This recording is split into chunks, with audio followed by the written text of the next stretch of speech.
اسمي جامعة هارفارد وأفراد أسرتها. يسعدني أن أرحب بكم وأسلم عليكم في هذه المناسبة السعيدة. يسعدني أن أكون معكم في تونس. كما تعرفون أنا سكنت فيها يعني مدة طويلة، والعودة إلى تونس دائما لي على الصعيد الشخصي يعني مناسبة وفرصة سعيدة جدا. I'd like to invite you all again to partake of anything during and after the conversation, and I will introduce my speaker as well. This is a wonderful occasion for us. This is a special week. In Boston, as we speak, there's a huge snowstorm, so it's particularly wonderful to be here in Tunis with all of this beautiful sunshine. So I want to thank all my Tunisians for making this beautiful weather happen today. We in America are very grateful to you for the sun and the warmth that you have here. This week we will be hosting two lectures by two professors at Harvard University. And today the first is Gülru Necipoğlu. She is the Aga Khan Professor of Islamic Art and Architecture, and she's the director of the Aga Khan Program in Islamic Architecture. She's also the editor of Muqarnas, which is an annual of the visual cultures of the Islamic world, and they also publish a supplement to the Muqarnas, which are the studies of the sources on Islamic art and architecture. Professor Necipoğlu has a massive amount of publications, and unfortunately we can't read them tonight. We'll be here till many, many hours in the morning. I'd like to mention three of her books that she has published. The first, Architecture, Ceremonial, and Power, the Topkapi Palace in the 15th and the 16th centuries. That was written in 1991, published in 1991. The second was the Topkapi Scroll, Geometry and Ornament in Islamic Architecture. And then in 2005, she published her magisterial, The Age of Sinan, Architectural Culture in the Ottoman Empire. Her chapters and books and her articles, as I said, are extremely numerous and too far to talk about. What I would like to mention is that Professor Gülru is also the supervisor for literally dozens of students who have come into Harvard University over the past few years, It's a number of years. It's to say that she is a leading scholar in the field of Islamic art and architecture would be an understatement, but she also happens to be the supervisor, I said, of now dozens of scholars who are all over the world, who are now themselves professors and teachers of Islamic art and architecture. So I'm very proud to have her as a colleague here, and I'm very thankful for her to come today to Tunis. This is her first visit to Tunis, and Siham has shown her every turbe and every khan and every inch of Ottoman architecture from the Medina. As I say, it's a pleasure to have her here among us. So, Gülru, if you would come, and we'll get the program started. Thank you, Bill, for this introduction, and I'm very pleased and honored to be lecturing here. Also, we haven't finished our tour of Tunis yet, or Tunisia. We are staying here for 10 days, and I look forward to seeing more, and thereby incorporating this newfound information for me into my teaching and studies. Already preparing this lecture got me very interested in Tunisia, and because I teach courses on Mediterranean Islamic architecture, also with some colleagues who are specialists of Italy or Spain. We teach kind of more global Mediterranean architecture. So since we are here in Tunis now, I specifically chose a topic which is, I hope will have some interest that is local and related to our presence here. So this lecture focuses on the early years of Sultan Süleyman's reign in the 1520s and 1530s, when Ottoman expansion into Central Europe Italy and North Africa constituted the main priority, because after this period there was a lot of relations with Iran and so on. Ultimately, my aim is to remind us of the cosmopolitanism of court culture before the more well-known classical, what is known as classical Ottoman art and architecture, came to be codified later in Süleyman's reign, namely by the 1550s. So the period I'm going to talk about is not much known. Very quick background for the context. By the mid-16th century, the eastern half of the Mediterranean effectively became the Ottoman Sea, with its western part dominated by the Spanish Habsburgs. In fact, the Ottoman seaman Seydi Ali Reis called this the Bahri Hispania, so it was kind of really divided. While France was also an important player in the game, Fernand Braudel observed that, quote, the rise of empires in the Mediterranean means essentially that of the Ottoman Empire in the east and that of the Habsburg Empire in the west. So he called this the grand colossals, and the other powers either had to ally themselves with the Spaniards or with the Ottomans, and we will see a lot of this alignments in my lecture today.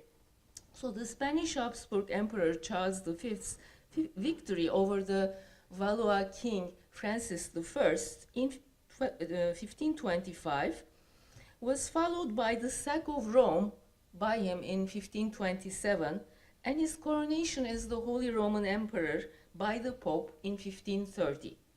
This triggered a trilateral alliance between Sultan Süleyman, France, and Venice to put a stop to Habsburg ambitions for universal kingship.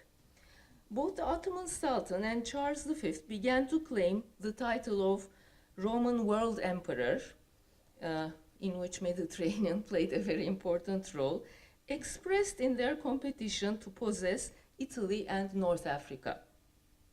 In Italy, France too wanted to repossess Milan, Naples, and Genoa, which had been taken away from France by the Habsburgs. This political realignment around the liquid continent of the Mediterranean engendered unprecedented cross-cultural artistic dialogues between Muslim and Christian powers, on which my lecture will focus, divided into three thematic parts. Part one is, we start with Süleyman's capital, Istanbul. During the 1520s and 30s, only very few illustrated Islamic historical manuscripts and architectural monuments were created in Sultan Süleyman's capital, Istanbul. Instead, the aesthetics of empire was primarily cultivated through luxury arts that have a more international appeal. Namely, this happened in the context of Habsburg, Valois, and Ottoman imperial rivalry, accompanied by Süleyman's alliances with France and Venice. Ottoman power was expressed in palace rituals and urban processions that dazzled participants and onlookers alike, such as this kind of a procession of Süleyman going to Friday Mosque in a print. I don't know if you are able to read the labels, it's a bit small, but so artifacts including Italianate portraits in the internationally renowned Renaissance manner, silk brocade textiles from all over East and West, carpets, ceramic tiles, and especially jewel-inlaid gold objects created in the Istanbul workshops communicated both at home and abroad the cosmopolitan splendor of the young Süleyman's empire. Before the chief architect Sinan was appointed to his position in 1539 to be in this position for more than 50 years, only few monuments, only few religious monuments or mosque complexes were constructed in Istanbul. During the 1520s, the main focus was the renovation of the Topkapı Palace, my dissertation topic, which became my first book, as a lavish setting for the increased pomp of court ceremonies, which were recodified. This was accompanied by the construction of the Grand Vizier Ibrahim Pasha's nearby palace facing the Roman period hippodrome, or At Meydanı, which we see here now, the Turkish Islamic Art Museum in Istanbul. This public square and the city at large provided the stage for courtly festivities, which complemented ceremonies during military campaigns. And note that this is a Roman hippodrome. It has an obelisk and these kinds of antiquities still there. Ibrahim Pasha erected in the hippodrome 3 bronze statues transported as trophies in the ancient Roman manner from the recently conquered Hungarian capital, the royal palace in Buda, modern Budapest, in 1526. These Renaissance-style statues were raised on an antique red porphyry column in front of Ibrahim's palace. Here you see. The court historian Kemal Paşazade writes, quote, "These 3 unequaled, wondrous, and exemplary human figures were displayed for the contemplation of possessors of intelligence and wisdom, as visual mementos to guarantee that the conquest of Hungary's capital would never be forgotten." End quote. This quotation shows that the group of statues was considered an admirable artistic wonder. Although the statues were obviously erected in the main public plaza of the city with the Sultan's approval, they were destroyed in 1536 by a reactionary crowd upon Ibrahim Pasha's execution. And this came also with the change in policies that became less and less cosmopolitan. Today, what we know as classical Ottoman art came after this period. Ottoman manuscript paintings that we see on the screen were created long after the statues were removed, and they depict a helmeted ruler in full armor hugged by 2 kneeling naked boys. They were said to represent a great king of Hungary and his 2 sons, most likely John Hunyadi and his sons, one of them being Matthias Corvinus. Among the few illustrated Ottoman manuscripts produced in the 1530s is Matrak Cınasuh's famous history of Sultan Süleyman, which depicts his campaign known as the Campaign of the 2 Iraqs, namely Persian and Arab Iraq, in which both Tabriz and Baghdad were conquered. This pictorial record of the army's camping stations and conquests was almost certainly conceptualized by Ibrahim Pasha, who commanded this campaign.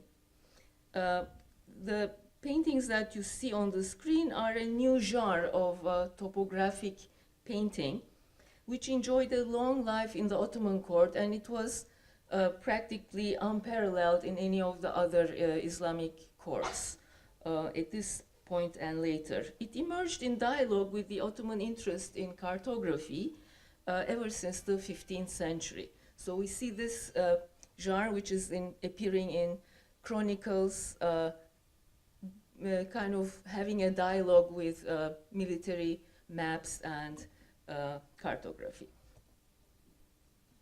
It was also Ibrahim Pasha who encouraged the sea captain Piri Reis to prepare in this was a book he had written, but to prepare a royal copy just made for Süleyman in 1526 of his famous cartographic compilation of Mediterranean ports called Kitab-ı Bahriye, seen on the upper left corner. So he again used portolan maps and so on, but said that after many years of cruising, he had found many like rocks and things that seamen should know about. So it had a practical dimension addressing seamen. The other three military maps were made for Sultan Süleyman's court by his cartographers who were employed in the royal arsenals of Gallipoli and Istanbul, showing that map makers were very much connected to the Mediterranean and seamanship. These cartographers often consulted European portolan maps and printed cityscapes, but revised them with their own observations and in a style that is very distinctive.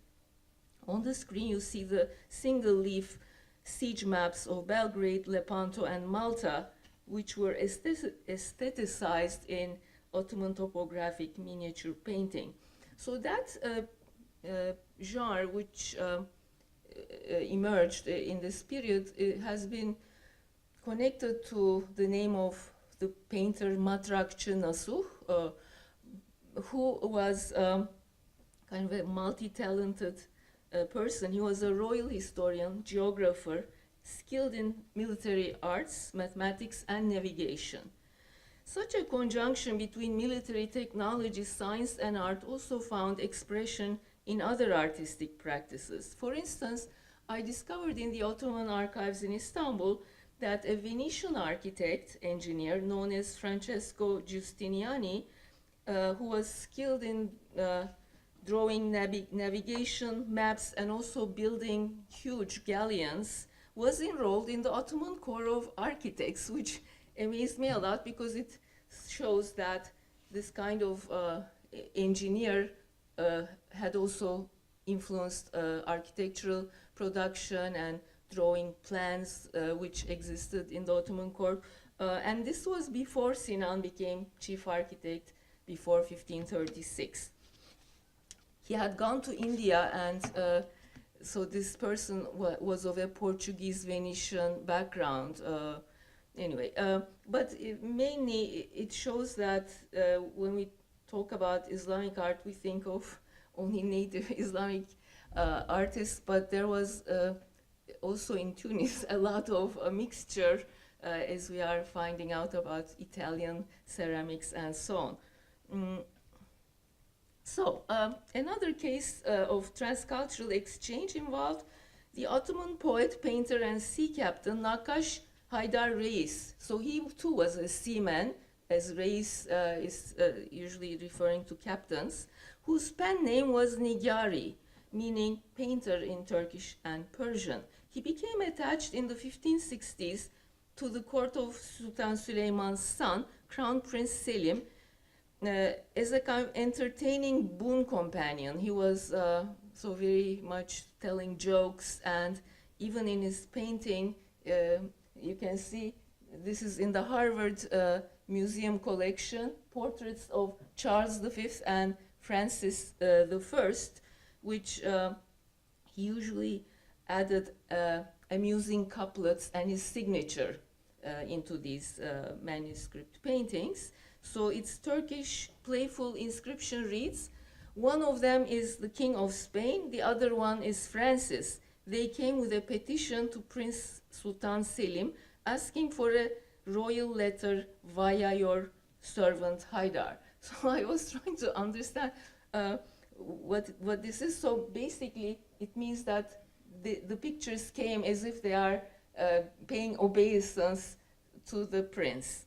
So it's insider jokes, really. And one of the individuals I will be focusing on in the third part of my lecture, and is very well known to this audience, is Barbarossa Hayreddin Pasha. Nigari was initially in the service of Barbarossa. So he painted a very early portrait. It's okay. Maybe this is better for the screen.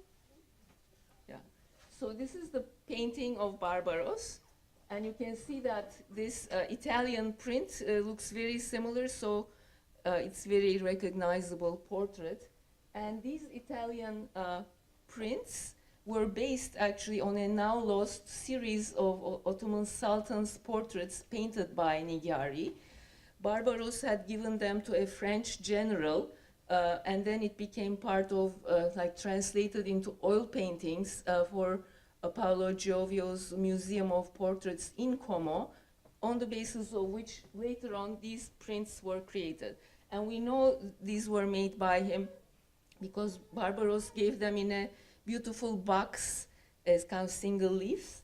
And you can see how he's doing half-length figures with kind of holding certain objects.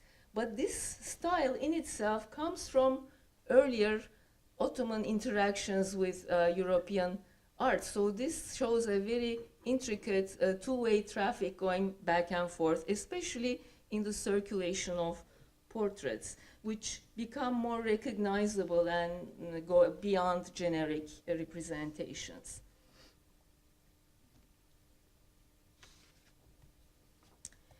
Now we move to part 2, which is Ibrahim Pasha, the Grand Vizier of Süleyman, and Alvise Gritti as mediators of Ottoman cultural politics, and the last part will be on the role of Barbarossa Hayreddin in this aspect.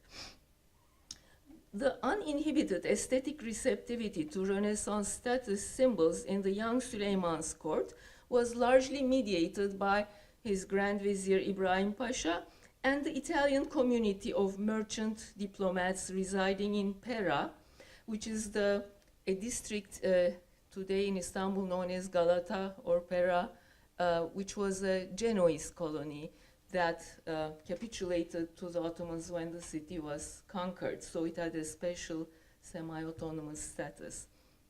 The leader of that community was Alvise Gritti,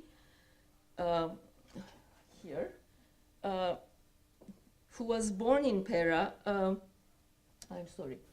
The leader of that community under Süleyman was Alvise Gritti, whose father had been based in Pera for many years and then became the Doge or Duke of Venice. Now the son became the most intimate companion, banker, and supporter of foreign policy of Ibrahim Pasha, who was of Venetian origin. He came from the place known as Parga, which at that time was now in Greece, but then under Venetian control. He was nicknamed Beyoğlu, which is a place in Istanbul now, which really means the son of the bey, the son of the prince, referring to his duke father. Being deeply involved in Levantine trade, the Gritti family had long favored peace with the Ottoman court. Alvise Gritti's great-uncle had served as bailo in Istanbul at the end of Sultan Mehmed II's reign in the 1480s, that is Mehmed who conquered Constantinople, when the Venetian state loaned its famous painter Gentile Bellini upon the Sultan's specific request. So when the peace treaty was signed, the Sultan said, "Send me your best artist," and Bellini was asked to paint portraits of Mehmed, both an oil painting, which is now in the British Museum, and a medal. Of course, medals, you can produce many, and they circulate very widely and can be reproduced again and again. And these, both the portrait and the medals have Latin inscriptions that refer to Mehmed as imperator, as a kind of Roman emperor, because Mehmed, after taking Constantinople, saw himself as an heir to the real Roman empire. And on the right, we see medals made for later sultans, Selim I and Süleyman. They all have Latin inscriptions because, in my theory, they were intended for Europeans really to communicate Ottoman imperial claims to a foreign audience, which went hand in hand with the commissioning and production of Islamic art within the court. The two were not seen as sort of competing or even as unrelated. And they had an interaction. Okay.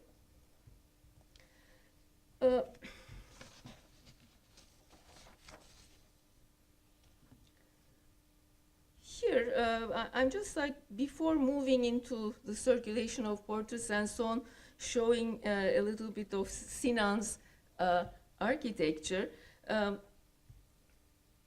An Austrian Habsburg ambassador to Istanbul wrote in 1565, 1 year before Süleyman's death, that this sultan in his life had 3 big wishes.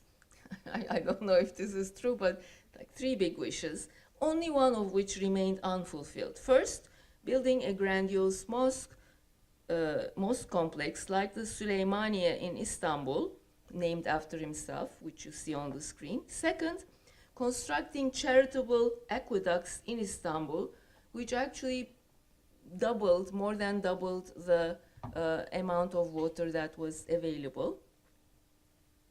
And finally, the yet accomplished conversion of St. Stephen's Church in Vienna into a mosque, which remained incomplete. Süleyman's imperial persona merged spiritual and political authority, as revealed in his 1565 Arabic endowment deed of these aqueducts by the chief architect Mimar Sinan. The Arabic Vakfiyah glorifies Süleyman as, quote, the restorer of religion, Mujaddid, in the beginning of the 10th century of the Hijra, with divine support, the 10th and the greatest of all sultans, descending from the Ottoman family, and the most just of all sultans. In fact, he was kind of named as Süleyman the Magnificent in the West, but as Süleyman the Lawgiver. Similar titles appear in the Arabic foundation inscription of the Süleymaniye Mosque and in the 5-volume illustrated Süleymanname in Persian, which presents the Sultan's reign as the kind of glorious culmination of Islamic world history. It starts with the history of the prophets, Islam, and the different dynasties, and Süleyman is also, the 10th century was supposed to be the end of the world, sort of apocalypse and so on, so he was in this role. Similar titles appear, I'm sorry. So basically, by the 1550s, many of the grand projects of Süleyman failed, and he realized he was not going to be the world emperor. Similarly, Charles retired into a monastery and realized he was not able to become a world emperor. And even the Shah in Iran sort of gave up painting and the art, so all of these rulers became kind of disillusioned. And it's really, I feel, after this point that cosmopolitanism became reduced, because cosmopolitanism was part of a desire to talk to multiple audiences. So a paradigmatic example of the cosmopolitan aesthetic cultivated in the early 1530s in Süleyman's time is the bejeweled golden helmet with 4 superimposed crowns. I have interpreted this headgear, which was produced in Venice for Süleyman, as a headgear that competes with the triple-crowned papal tiara and the single-crowned imperial mitre as a challenge directed against the 1530 coronation in Bologna of Charles V as Holy Roman Emperor by the Pope. So I wrote an article on this, but basically it was produced by a consortium of Venetian nobles, jewel merchants, and goldsmiths, and was presented by the Grand Vizier Ibrahim Pasha to the Sultan in 1532, just before he was marching to Germany in the hopes of conquering Vienna, which was an ill-fated campaign. I showed that this headgear was designed by the Venetian Doge's son, Alvise Gritti, and that the consortium actually included the Sultan's chief treasurer, because the fees were mentioned in the Venetian documents, so that the chief treasurer paid a huge sum, and the Venetians made a lot of money. So it was thought to be really a kind of an enterprise by the Venetians, but I showed that it was a combined Venetian-Ottoman project, expressing the Sultan's claim for universal dominion over the four corners of the earth. This headgear was boastfully described by Ibrahim Pasha as a trophy of Alexander the Great. Now, this interpretation of mine, which was published in 1989, was recently confirmed by the discovery of an astonishing illustrated manuscript at Harvard's Houghton Library by a student of mine, Anna Pulido. So you can see how our libraries really are filled with, I had worked a lot in this library, but I didn't discover it. So I was very happy to see this discovery. So this discovery was written in Italian, is written in Italian by an anonymous author. It is a brief history of the Ottoman dynasty and dedicated in its first line to the divine Süleyman, most invincible. Divo Solimano Invictissimo. So it is actually addressed to Süleyman and was made as a present to Süleyman. So what I find fascinating is that such a present would have been thought to be very welcome by the Sultan, because otherwise why present a gift that the recipient will be unhappy with? The Sultan's semi-divine Trojan lineage is traced in this text to the mythical hero Teucro, who was born from the pagan god Apollo and King Priam of Troy's daughter Cassandra. This naked couple is shown on the margin in an amorous embrace.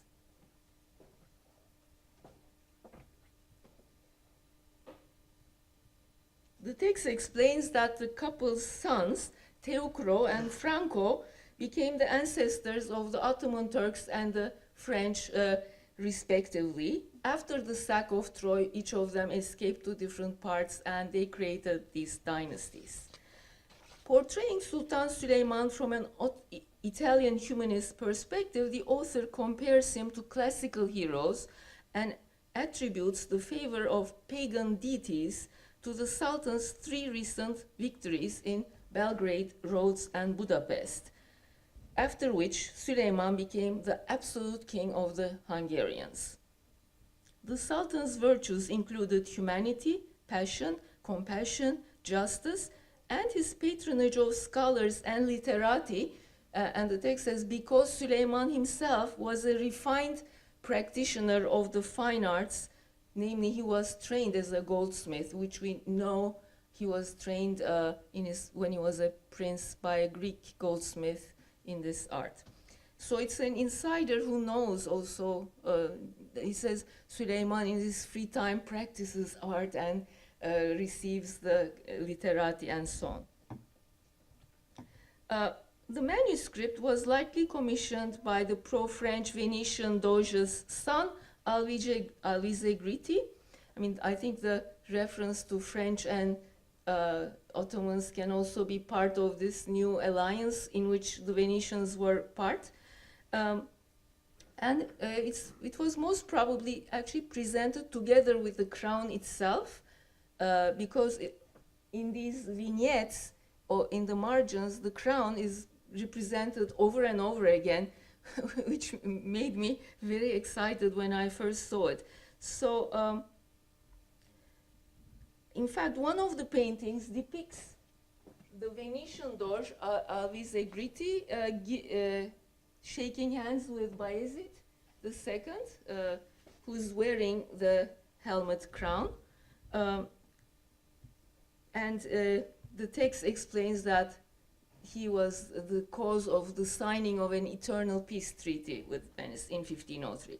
But Gritti, who was at that point a Venetian ambassador, should not be wearing the Doge's headgear, which is anachronistically wearing in this picture, just as Bayezid is wearing the helmet crown, which had not yet been created. We know that it was made for Süleyman and the date of its sale in 1532. In fact, the manuscript imaginatively presents the headgear as the ancient imperial crown of the Ottoman dynasty, rivaling the holy crown of Hungarian kings, without which you couldn't be a king, which Süleyman generously donated to his vassal in Budapest, King John Zapolya, 1529, and against, again, the Habsburgs, because Charles V's brother was also claiming to be king of Hungary.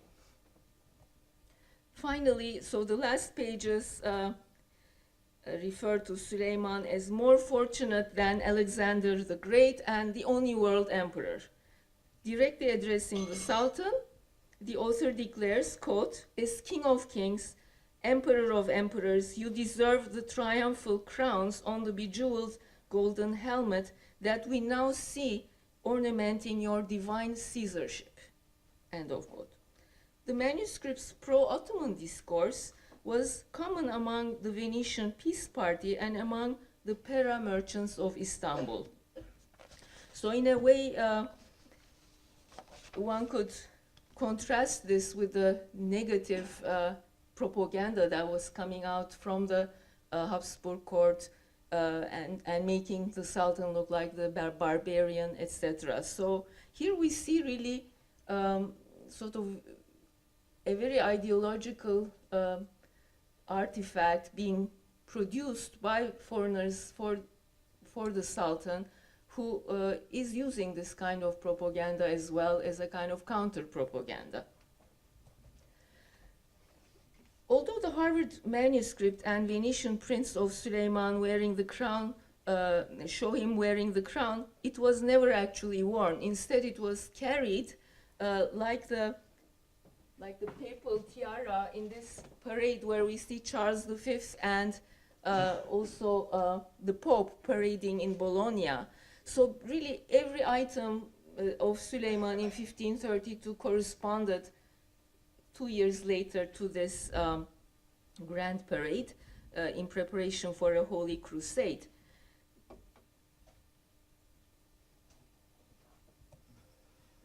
Yeah, here I'm showing actually Ottoman-style helmets were also paraded. There were a dozen, each of them carried by an attendant in the parade, and all this kind of Islamic versions of the helmet.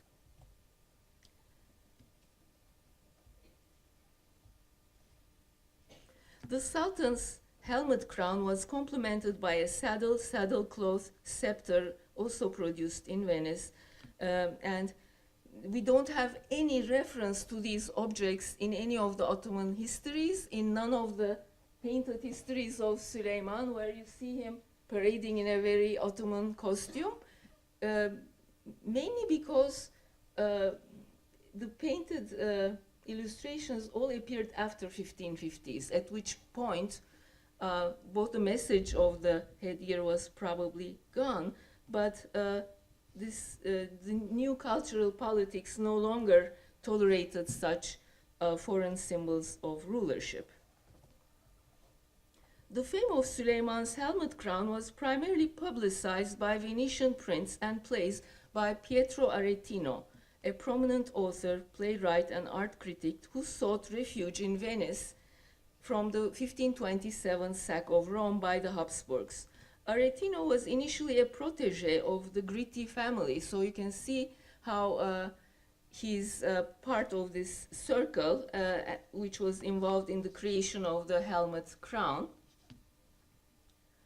And Aretino's play La Cortigiana, The Courtesan, mentions a group of Italian sculptors, painters who came to Istanbul with the Venetian goldsmith who produced the helmet under Alvise Gritti's protection.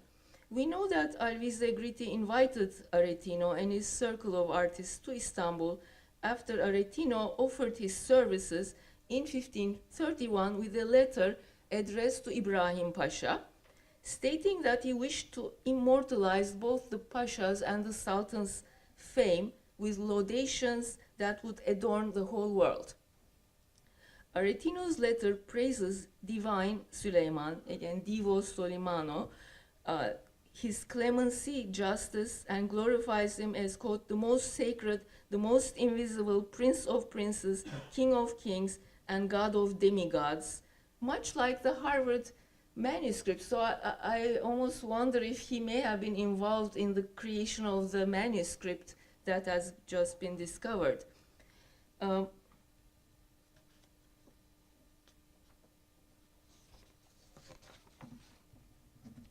So now we turn to the last section of my lecture,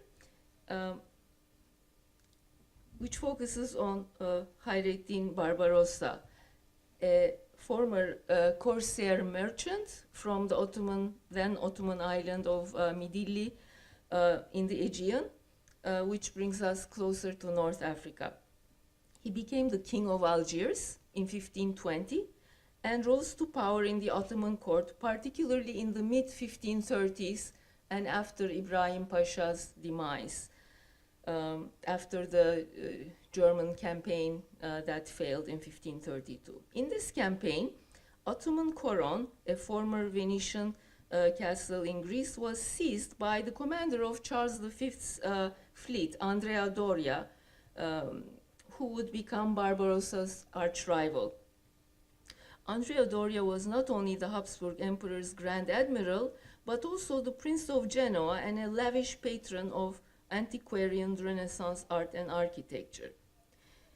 The Ottomans blamed the loss of Coron on the reluctance of Venice to collaborate with Süleyman's fleet. The Sultan immediately decided that he needed to strengthen the fleet and invited Barbarossa from Algiers, which was his base at that time, to come to the Topkapı Palace. And he was offered the position, which didn't exist until that point, of Grand Admiral and Beylerbey, or like Governor of Governors of the Sea, which included the whole Mediterranean, Aegean, and all the islands.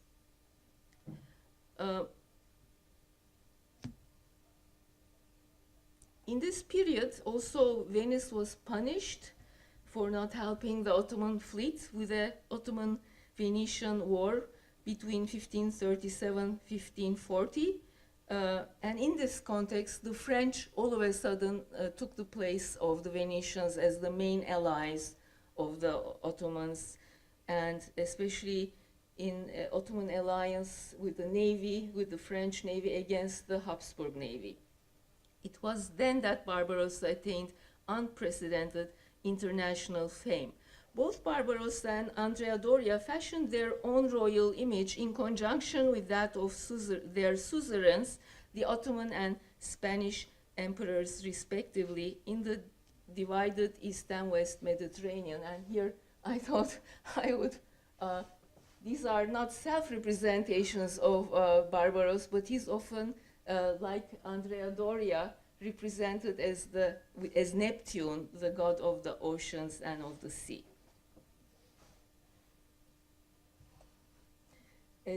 This painting from the history of Süleyman shows Barbarossa being received by Süleyman and being appointed chief admiral. You can see the hierarchy, but you can immediately recognize the portrait, which is these portraits were made and then inserted into historical narrative paintings and immediately recognized by those who knew those individuals. So this, he was appointed, and what happened was that in 1533, when Süleyman invited him, he had to leave Algiers and settled in Istanbul, but left behind as his lieutenant his adopted son, because he didn't have a son of his own, who was Kara Hasan Ağa, who is said to have been a black slave, whom he adopted as his symbolic son, and the Italians called him Negro Hasan Ağa. At that, this appointment happened at the time when Süleyman and Ibrahim Pasha were going to Iran to fight with the Safavid Shah. While the two were away, Barbarossa came and conquered Tunis, which I'm sure is part of your general historical knowledge. In the summer of 1534, Barbarossa first conquered Goleta, Halkulwat, from the Hafsid Sultan Mulay Hassan, and then Tunis. As is well known, the Hafsid ruler fled to the Habsburg Emperor Charles V, who agreed to reinstate him, Mulay Hassan, as Spanish vassal in Tunis. The Spaniards conquered Tunis the following summer in 1535, so Barbarossa held this spot only for a year. And there was a grandiose naval exhibition publicized in numerous propagandistic engravings and tapestry series. Tunis, as we all know, was eventually incorporated into the Ottoman Mediterranean, especially becoming very flourishing under the governors known as Deys after the late 16th century. To return to Barbarossa, now after conquering Tunis in the summer of 1534 and losing it within a year, he continued to score quite a number of victories that I won't go into, the last being when Charles V attacked Algiers in 1541. There was a huge defeat, and Andrea Doria escaped. So there was constantly this kind of competition between the two captains. I find it fascinating that, like the former Grand Vizier Ibrahim Pasha, Barbarossa also corresponded with Pietro Aretino, and this is really a very recent, for me, a recent discovery. This Italian writer introduced himself to Barbarossa as he did to Ibrahim Pasha. So it's not as if the Ottomans went after him, but so he's going to Barbarossa and wrote a letter dated 1541, just 1 year after the Venetian peace treaty was signed, and it was the end of the Ottoman war. So again, Aretino offered to enhance the Ottoman Grand Admiral's international fame and prestige, and addressed the recipient as, quote, Hayreddino Ariadino Barbarossa, King of Algiers, Re d'Algérie. The letter glorifies Barbarossa as famous king, worthy pasha, unvanquished captain, outstanding man, whose celebrity even surpasses that of the mighty emperor Süleyman. So great flattery. Aretino applauds the admiral's world-famous deeds and reputation among Christians, who wrote about his exploits in many languages, and honored Barbarossa by having a picture of his proud face engraved. Aretino requests the admiral to be merciful to Christian slaves in return for the favor Christians have done to Barbarossa by immortalizing his fame. In response, Barbarossa's letter also survives. He sent it just before joining the French fleet in the Mediterranean in 1542. And here you see how, together with the French fleet, he helped the French ruler conquer Nice from the Habsburgs. So this is another Matrakçı Nasuh history illustrated with the topographic paintings. So, so Barbarossa said, please send me my portraits that you mentioned, that you said to be so famous in Italy. And I was beginning to think which portraits could they be. And I think they were probably earlier portraits that were published, or maybe on the time, but clearly this one is the earlier portraits of Süleyman that were recycled just around 35, when these negotiations with France were happening. And I think there was also a very great pro-French faction all over Italy. And these prints would have been consumed both by the enemies and the non-enemies, I think. So just one point I wanted to make here is that in all of them, the Latin inscriptions identify Barbaros as a king, Re d'Algérie, and or here the he's identified as Hayreddin Barbarossa, king of Cirta, which is Constantine in Algiers, and Tunis, and Ottoman Grand Admiral. So basically, I thereby dated to 1534-35, the only time when he actually held Tunis. So, but he's kind of shown as a king. I think this was his self-image, and he used this title because it was not part of the Ottoman titles. He was Beylerbey and Pasha, but not Sultan, which, at least in the Ottoman court, Sultan is a title really reserved only for the Ottoman Sultan, unlike in Iran, where everyone called each other Sultan because Shah was the king. Anyway, so this gave me a sense that Barbarossa, when he was in Tunis, there was a great support for him, and he became very famous because all over from Francis was planning to reconquer from Charles V Milan, and a sea attack from Barbaros was going to happen. And we have the letter sent by Francis in the winter of 1535, where he says, your navy should attack all the ports of the Habsburgs, etc. Well, of course, Charles V preempted this plan and reconquered Tunis, so it didn't happen. But the story really shows us how in these interactions many artistic productions took place. I also believe, it's a hypothesis, but a medal of Barbarossa was made, and it's the only medal of a non-sultan in the Ottoman history. And I believe that it may have been circulating with a medal of Sultan Süleyman. And they are bilingual medals. The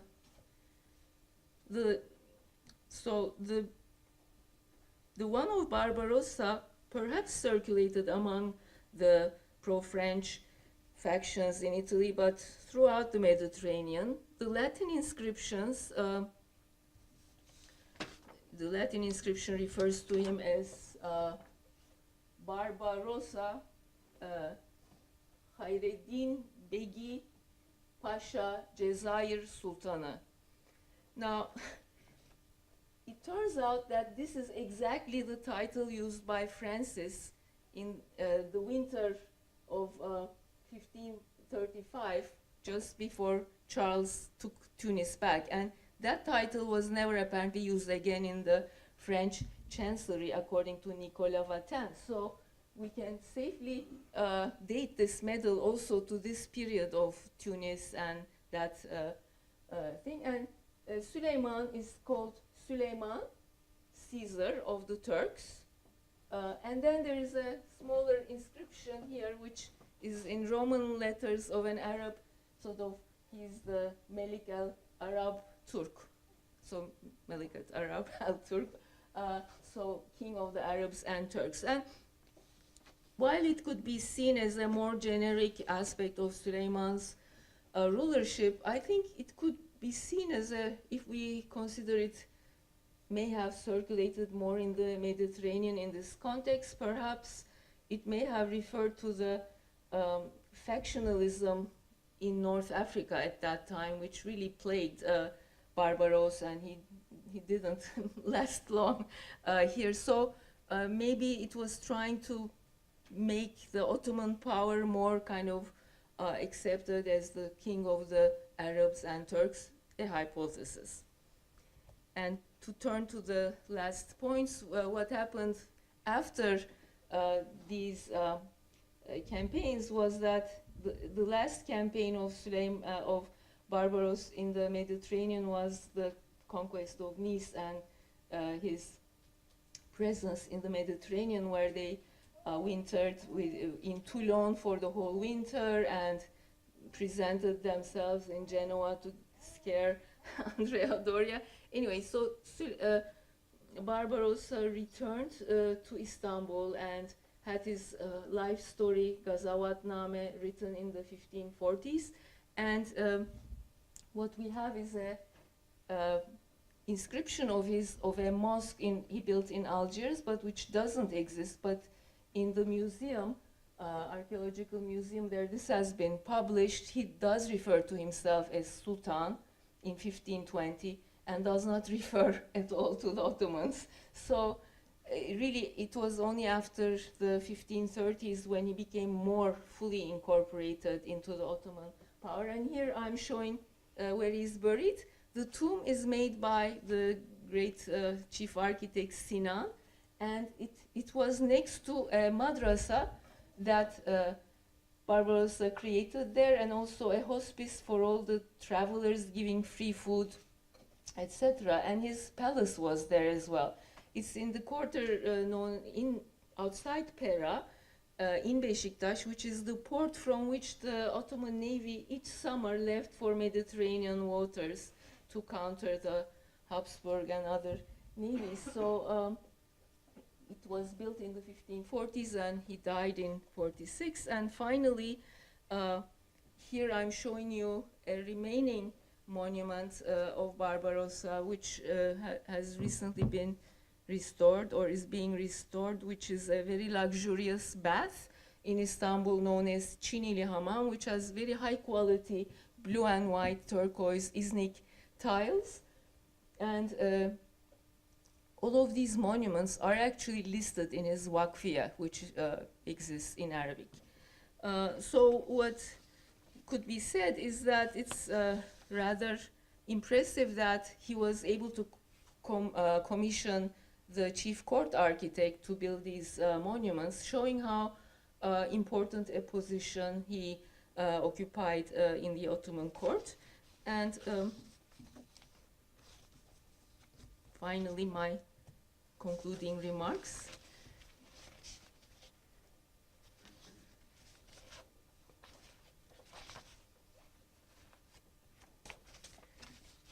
Yes.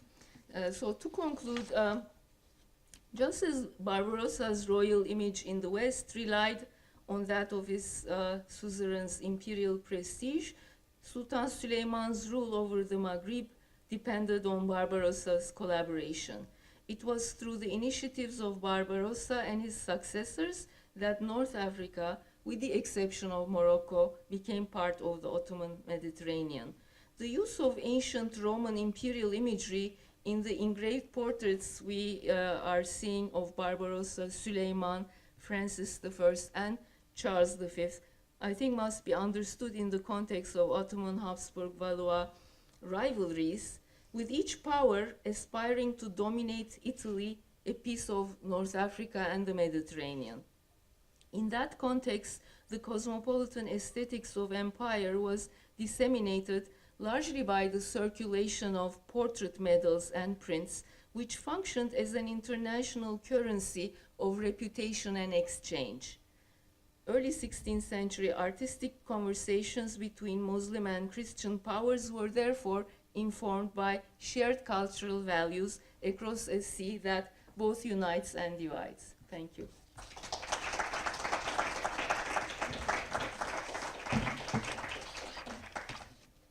I'm going to ask our wonderful Sihan Lemi to come. We welcome questions. You can do it in any of Arabic, Turkish, the occasion, French, English, anything that you'd like. And Sihan will help us with the relay, and I think Laura going to help you as well. So feel free to, you want to take the questions, and you can guide everybody from language to language.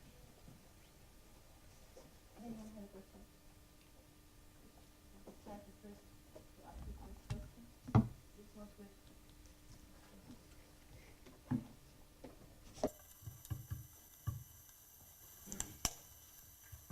Gülru, thank you so much for a great talk. Can you say a little bit more about the background of this Barbarossa? One of many famous red beards in history. Yes. Where did he come from? He seems to have been a very imposing figure, certainly much more imposing than poor Süleyman, upon whose head this tiara seems to about to break his neck. Indeed. More about him and anything we know about his own artistic preferences. Thank you for giving me the chance a little bit to comment on Barbarossa, just the length of time involved, and I thought maybe in this audience he would be more known, but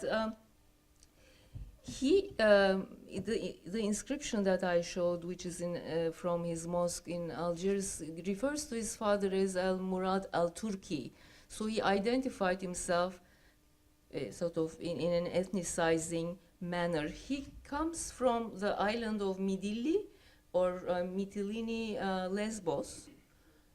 His father is recorded to be a Sipahi, kind of, after this island was conquered by Mehmed II, he placed there some Ottoman officials, but many Ottoman officials themselves were converts that we know, so we don't know whether his father, who came from Yeni Cevardar, was, but he was an Ottoman official and became a landowner there, married a Greek woman, who was apparently the most beautiful woman, according to Barbarossa's life story, because Mehmed allowed the settlers to marry the native Greek women, and because they said otherwise how can we like stay in this barren island, so this was like a bonus.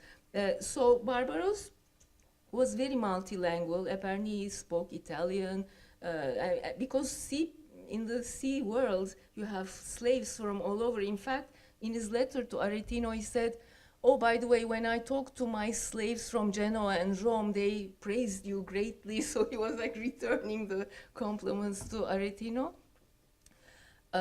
He was so from this background, and he was he and his brother were doing trade with Alexandria and so on. But then they turned into corsairship because his brother, who was the main corsair, Oruç, was captured by the Grand Masters of not Malta but Rhodes, and he had to be ransomed, etc. So he developed this like revenge towards the not in general to Christians, but against I think Spaniards, perhaps. In any case, the two of them became corsairs.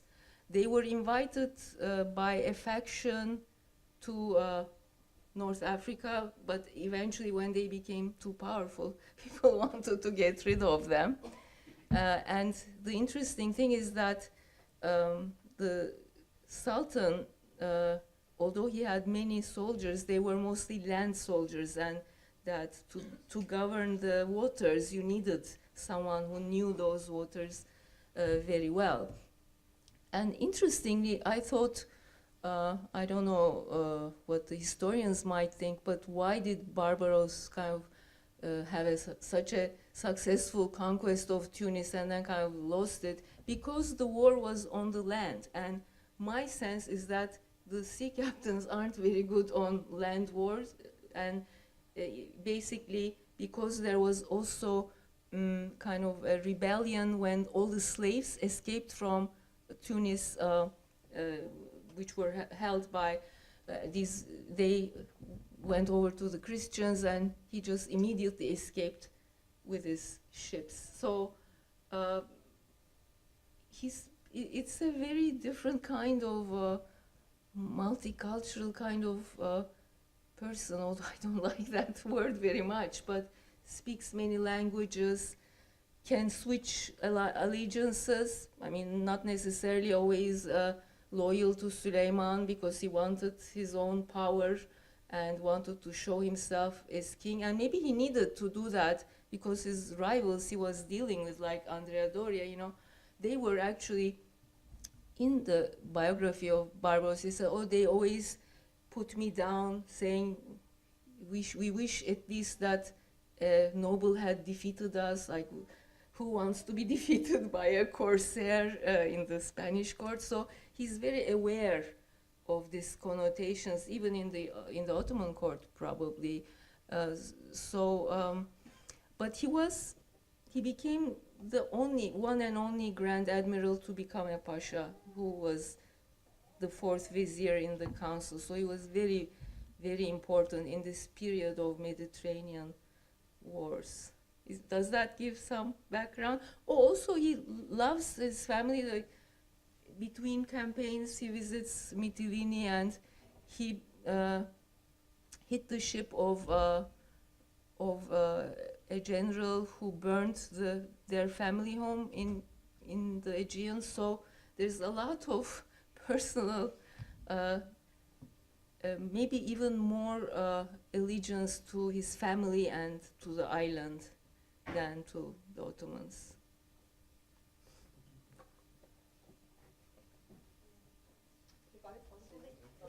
Oui. Alors, je pense que Hayreddin a eu un projet à Alger, c'est de faire d'Alger une ville autonome avec les Andalous. Il a énormément aidé les Andalous à s'installer à Alger, et il me semble que l'Empire a tout fait pour que ce projet ne avorte. Il ne fonde pas un État autonome, et Hayreddin s'est également marié à une berbère, à une femme des Aurès. Et il a eu un fils qui a été pacha aussi d'Alger. Et à Istanbul, on a tout fait pour que Al-Hassan, le fils de Hayreddin, ne reste pas à Alger. On ne voulait pas du tout. Hayreddin avait une maison à Alger, une maison dans le sens de household. Et je pense que s'il a été nommé, ministre de la Marine, c'est un peu pour faire avorter son projet à Alger. Et on a fait la même chose avec son fils. Al-Hassan a été 2 fois pacha d'Alger, et ensuite on l'a délogé d'Alger, et il a dû tout abandonner. Et Hayreddin, avant de partir, a répudié sa femme, elle a donc divorcé, elle est revenue chez elle. Voilà, je sais pas. Merci beaucoup. I will respond in English. This is also very important to bringing the Andalusians, because this was one of his kind of justifications to be a Ghazi. He was at a time when the Ottomans were more interested in going out to the Indian Ocean and they sent in this period in 1536 the navy to fight in Goa and so on, that somehow for them saving the Andalusians was not the greatest priority. And so Barbarossa took this on himself, and as you pointed out, because they were very few of this like Turkish or Rumi community, they wanted to bring the Andalusians, they brought them, and they became a community, which otherwise they would be just occupiers. So this is interesting. I didn't know he divorced his wife, and this is interesting, thank you. So I'm just entering the history of the Corsairs, which is very fascinating. So this Hassan, but in the sources he's described as Hassan el Negro or Kara Hassan. This was born from that Spanish? Oh, interesting. Thank you.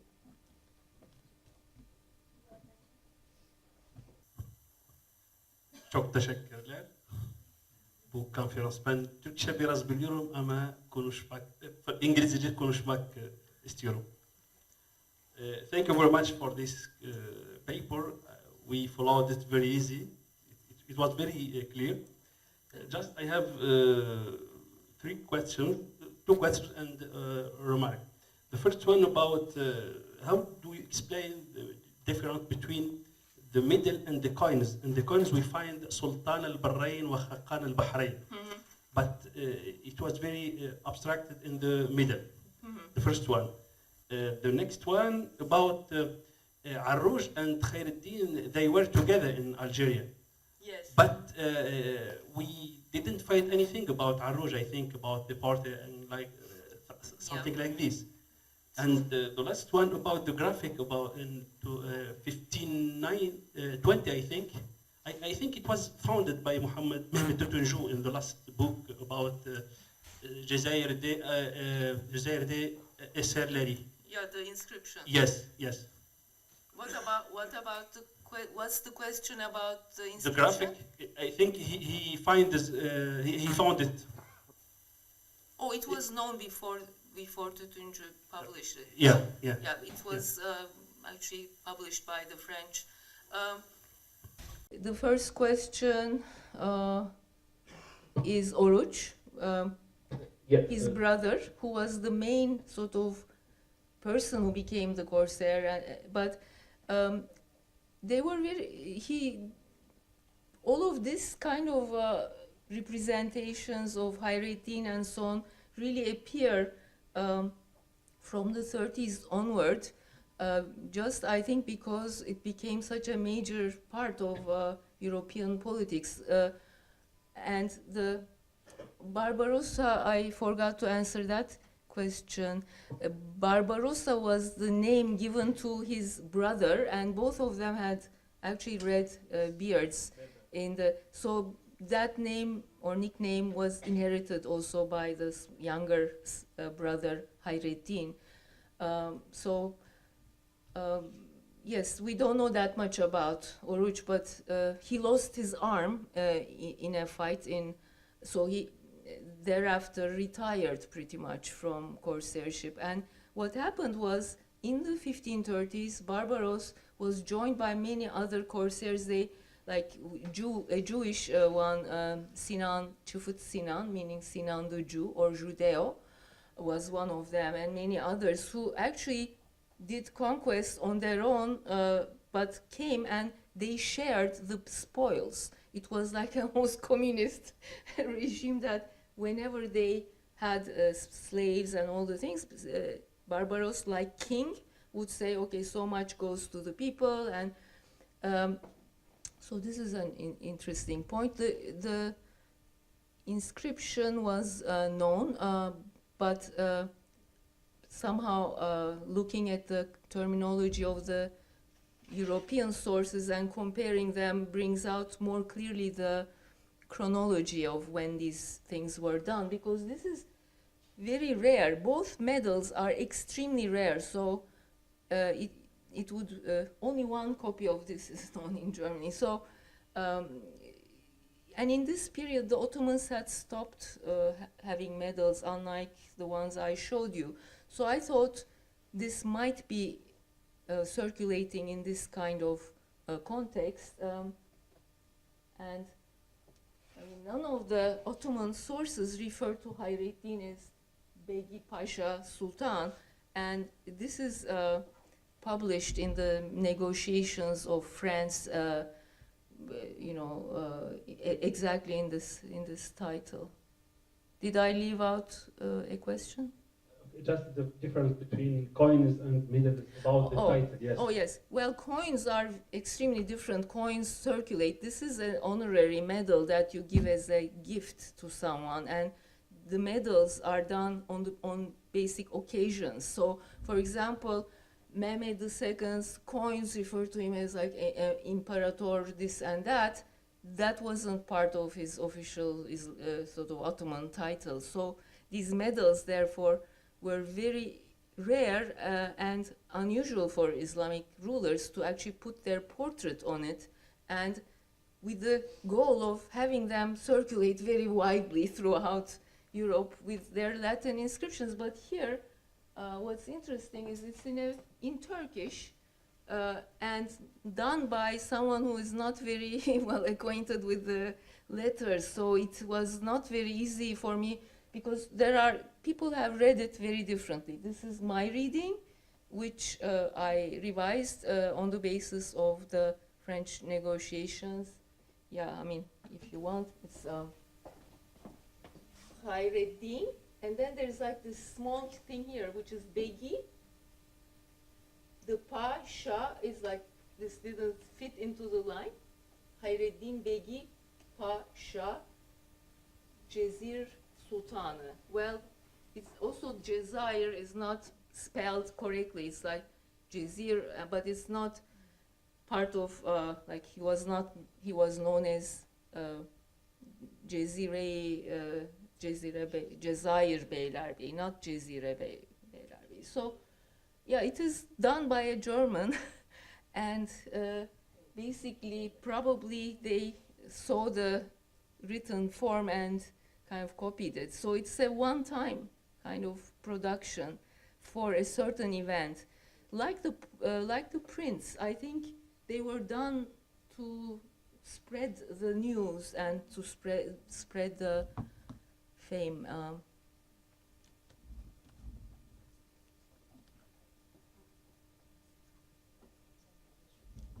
And also it became very popular. As you can see, he received a medal of, coming from the Aretino, and probably from his Italian and other slaves. He was hearing all about and seeing from the spoils all the Renaissance art that they were capturing. So he probably felt that to address that audience, you have to speak a different language than what you would for internal purposes. Hello again. Hello. Thank you very much. I have a question. I would like to know your opinion or theory. Among the different pictures and illustrations you showed, we saw medals, coins, engravings, one painting, the one of Gentile Bellini of Mehmed Ali.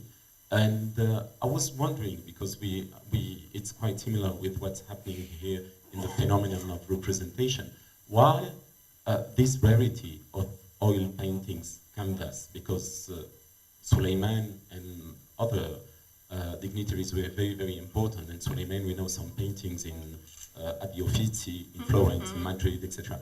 But there are so few of them, and in Europe, we found so many representations also in engravings, coins, etc. So how do you explain this rarity of paintings? It's a very good question, and also the Mehmed oil painting is, we know that he himself commissioned it, whereas some of the later medals, it's not really known who commissioned them. So some of them may have been actually produced to be circulating, that they were not necessarily even commissioned by the Ottoman sultans. But for oil painting, there's Titian's portraits and so on, and they were all made for European collectors, like the French king ordered one copy to be made of Titian's Süleyman, and this is a time when like Gonzaga's wants a picture. So I think what I was trying to point out, so your question raises this issue. Really, it's only a very short time when this self-commissioning and representing oneself through foreign medium, what I called cosmopolitanism or internationalism, came about. It was only in very small circumstances that the Ottomans commissioned these things. The rest of the images, of which many exist, were really mostly produced in European circles and not really by the Ottomans themselves. So for me, what I try to show is the very rare moments when the Ottomans were trying to, it's a kind of multilingualism that you address in Turkish a certain audience, you address in Arabic another audience, the Europeans in Latin. And this is very important because the chancellery of the Ottomans in 1520s moved from a multilingual one in which all these languages existed, including Persian, etc., to primarily Ottoman. It became a monolingual chancellery with maybe some particularly Arabic and Persian ones, but it's a kind of expression of self-importance, and that people should have translators to understand my letter, whereas before that, there is more of an effort to communicate by using the different languages. So I believe there is a parallelism between the language becoming purely Ottoman in the 1520s and the art becoming more and more what we typically see in exhibitions of Islamic art. Thank you. Thank you. I'm very intrigued about the helmet that Barbarossa is wearing in one of the engravings. He was able to commission Sinan, so is that, I was wondering if this is part of an Ottoman material culture. It looks very Viking.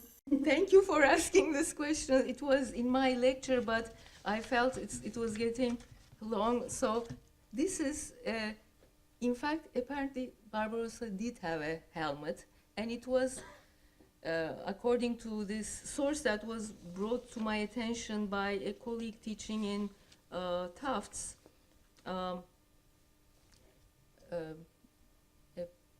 an author known as Dolce wrote an Italian treatise on Charles V's conquest of Tunis, and in that is a description of how Barbarossa was parading through the streets of Tunis with a helmet that was carried by one of his slaves, then a mace and a horse. He said all three of them were his slaves. So this helmet is described as having is gold and having inlaid of pearls, and it was so beautiful that the eyes could not detach themselves from this helmet.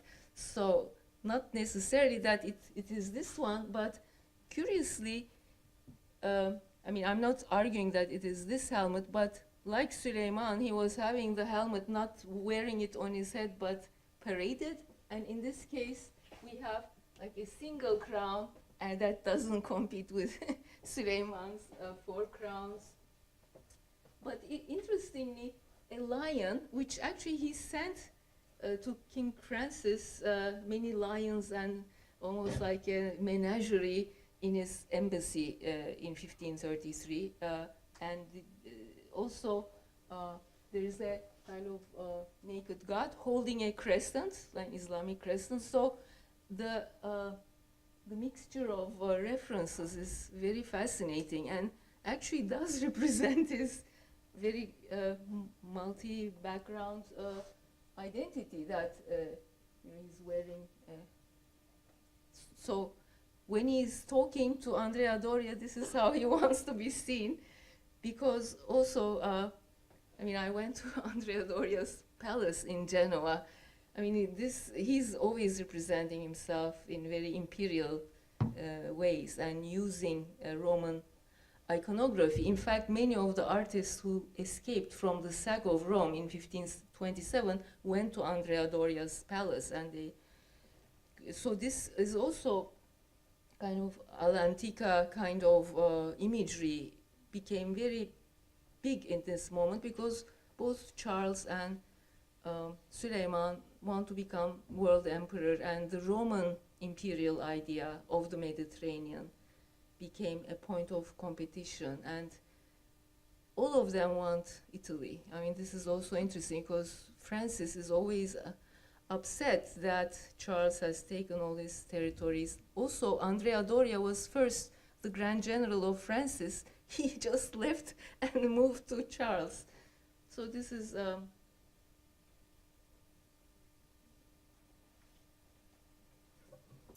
thank you very much. Could you say a little bit about the historiography of Hayreddin Pasha? Like, was he always a celebrated figure by the Ottoman chroniclers, or was he forgotten for a while because he was such an imposing figure? So, what was he told? What was told about him afterwards? Thank you. Well, this Gazavatname, the beginning of it indicates that it was Sultan Süleyman who ordered him to write the account of his conquests. And he said, where do the two of you come from? Just like the question you asked, like, what is the origin of your family, etc. So this chronicler known as Al-Muradi wrote it, and studies have been made by Aldo Galotto and others. So there are many translations also, like one in Spanish, 16th century, and also an Arabic 16th century translation. So this text was supposed to go into a grander history of Süleyman, so to be incorporated. And in fact, I showed you Matrakçı Nasus, like the campaign in the Franco-Ottoman campaign of 1540s. In fact, that manuscript has Barbarossa's sea campaign, and the other half of the manuscript shows Süleyman's campaign to Hungary with his land forces, because this was one of the ways in which the Ottomans employed both the land and sea forces to divide the defense in a way. So while not much was achieved other than giving Nice to Francis, actually Süleyman conquered Hungary in this campaign and turned it into a governorate. Before that, it was ruled by a vassal ruler because the Ottomans felt that it was not very easy to, both by distance but also being primarily a Christian land. They preferred having a vassal ruler there, as in Crimea and other places, like, for example, Moldavia and so on. They always had vassal rulers there. So does that answer? It's obviously the sea campaigns are mentioned in the regular chronicles, so he's quite a hero, I would say. Another thing, I was supposed to mention with the tomb. This tomb became sacred. In fact, Barbarossa was in the Gazavatname. He appears almost like a Ghazi, a holy warrior, and this tomb was regularly visited ceremonially each time a new Grand Admiral was appointed. So like the investiture ceremonies of the Grand Admirals would take place in the, in the tomb. And he really became, among seamen, the first Grand Admiral and part of a lineage. I think, yes, I didn't really see his fame being diminished by what happened. In fact, the Ottomans always found a way of turning a defeat into a victory.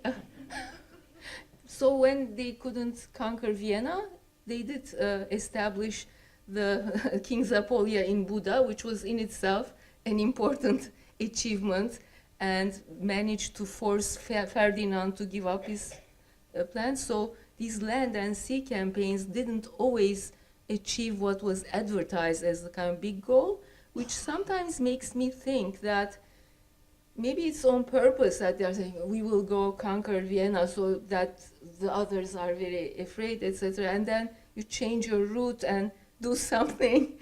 So always there was some small victory here and there. And in the case of Barbaros, the next, like he won this great war in Preveze, and that's what you hear in the Ottoman sources, because that was the Grand League into which even Venice had joined. And of course, they talk about Charles V's great defeat in Algiers.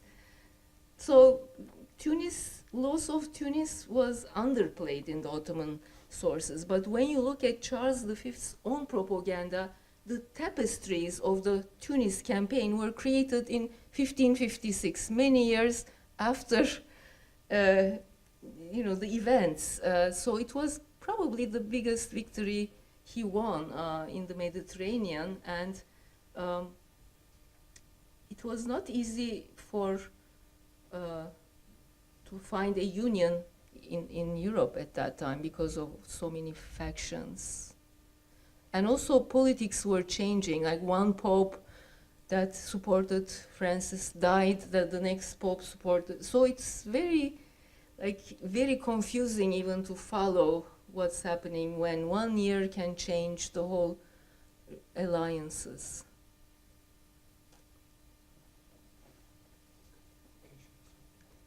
If there are questions, I'm more than happy. Are there no more questions? We'll stop and thank you.